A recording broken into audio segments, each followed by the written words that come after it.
when you're in a situation like you were today, one, do you ever feel sorry for the opponent? And two, when you're at 6-love, 6-love, 1-love, do you think, let's go for a triple bagel? I don't think I've been too many times in the situations like this one today where I won 6-love, 6-love. I think one of my first Roland Garros main draw appearances, maybe the first one where I qualified and played Robbie Gineprie. I remember I was 6-love, 6-love, 3-love.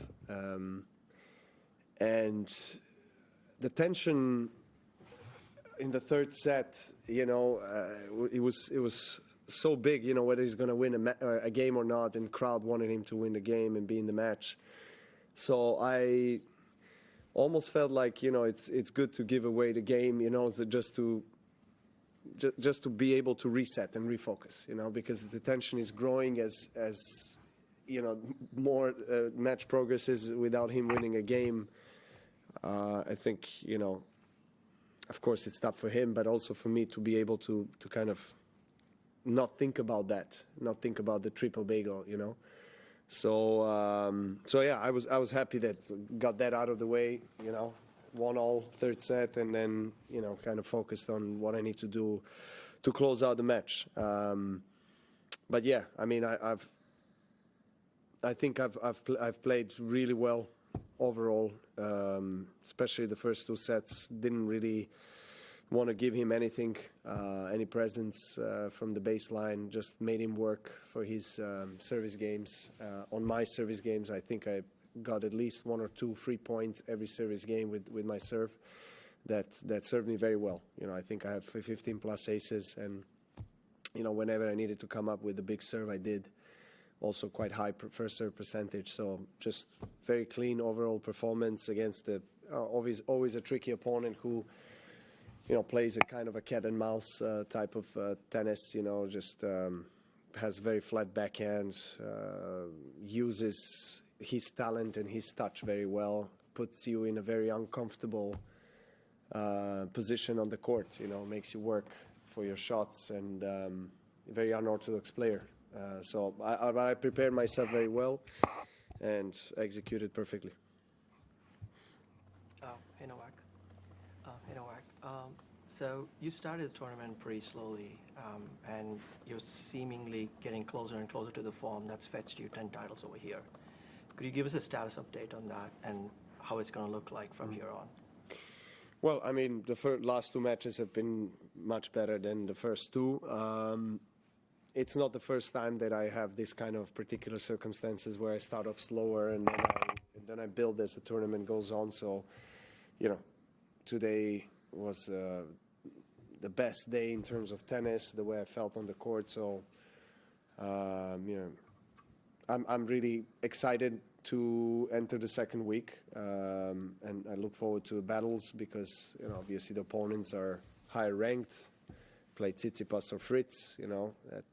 There's no easy matches, no doubt about that. So, but experience of knowing what I need to do with my own body, with my training, with the maintaining of the kind of a level of, I guess, tennis-related specifics that I need to work on, and also recovery has been on point. So, yeah, just day by day, it's going in the right direction. I don't know, like, you've played all the people who are left a lot, who would be in your way. Do you watch any tennis at this point? I mean, either that's going on or any videos? I mean, it's hard. I can't imagine there's much you have to learn about Steph, Fritz, Sinner who's coming up. How does that play into your game planning? Well, I mean, even though I know the guys, I still have to do my homework because everyone is trying to get better, right? Especially the guys at the top, they want to move the bar at least for 1 or 2%, or try different things and maybe,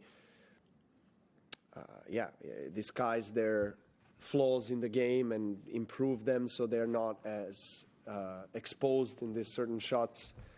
And that's why, I mean, it's my passion and love, but it's also my work and my profession. So, of course, along with my coach and team, I have to do things on a daily basis to make myself prepared for every opponent. But as far as it comes to me watching tennis for fun, I do like to see it. You know, for example, the other day I enjoyed watching Rybakina and Blinkova. Yeah, I mean, it was incredible.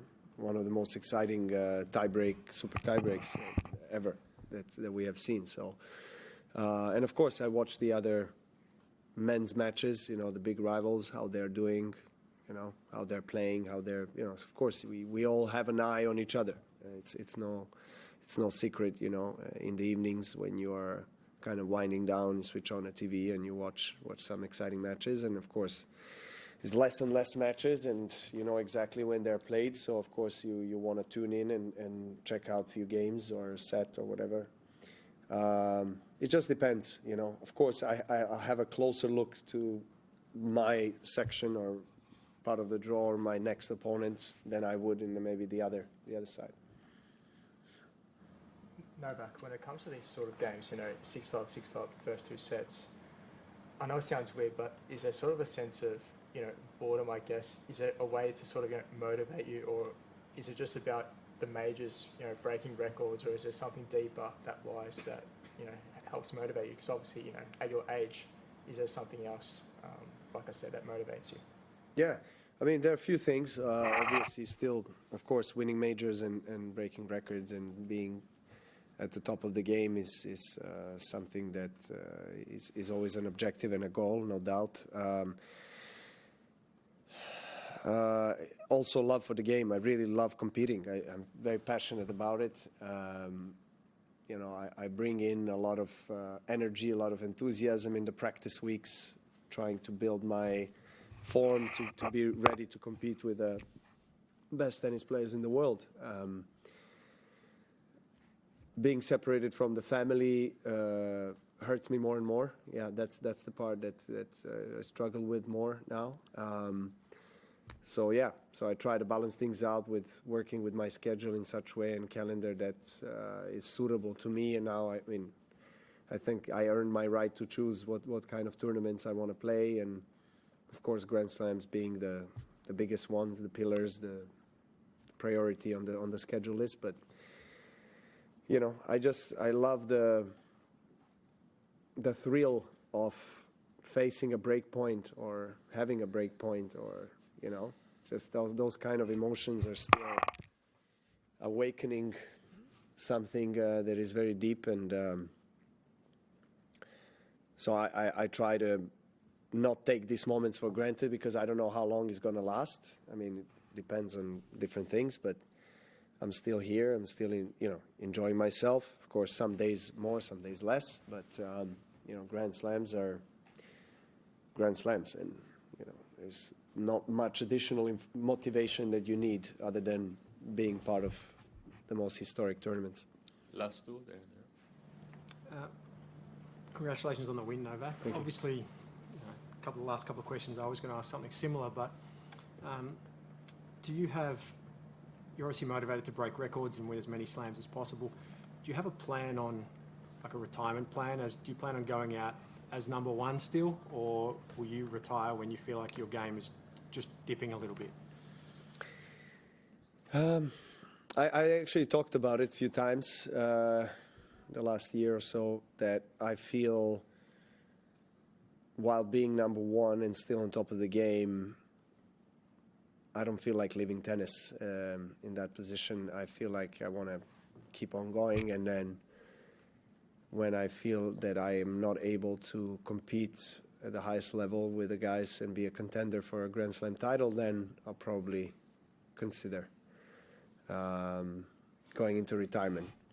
But that can change, obviously. I mean, a lot of things can change. I'm not a teenager anymore, so I'm a father and a husband, and a lot of things happening in the private life off court that I enjoy and that require my attention, my presence, my energy. So, yeah, still, you know, I'm really blessed to be where I am, and let's see how far it goes.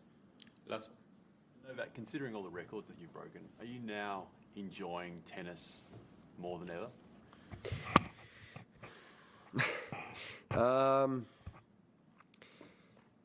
I thought maybe I would this year feel slightly more relaxed, for